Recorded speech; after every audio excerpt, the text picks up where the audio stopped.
Well, the Senate is on track to approve legislation that would protect LGBTQ plus and interracial marriage in federal law. While the bill still needs to pass both chambers of Congress, our Michael Sandlin spoke to local advocates who say these early results are a step forward.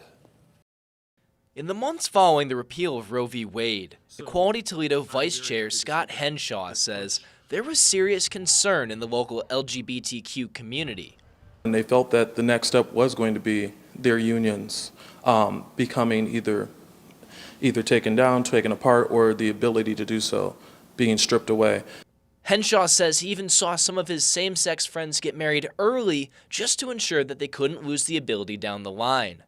And with someone in the federal government actively working to ensure that outcome, UT Gender and Women's Studies Chair Sharon Barnes says this legislation couldn't have come at a better time. We need to have human rights enshrined in our laws, and we need to be as expansive and inclusive in our thinking. And Barnes says it seems more Americans have become more open-minded to the issue.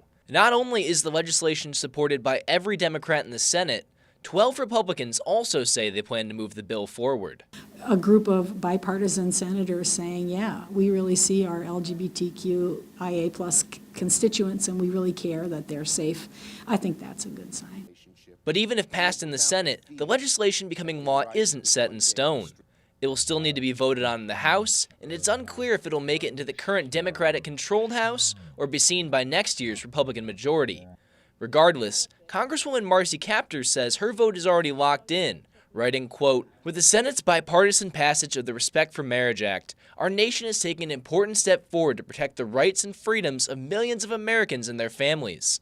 When the legislation comes before the House, I will strongly support it." However, Henshaw says even if marriage equality is codified, the fight for true LGBTQ equality in the Buckeye State is still far from over. Or we have House bills in the state of Ohio. We have, the Ohio State School Board introducing resolutions that inhibit trans students as well as non-binary students. So this is just one step forward. We have so many more to go. Reporting in Toledo, I'm Michael Sandlin for WTOL 11.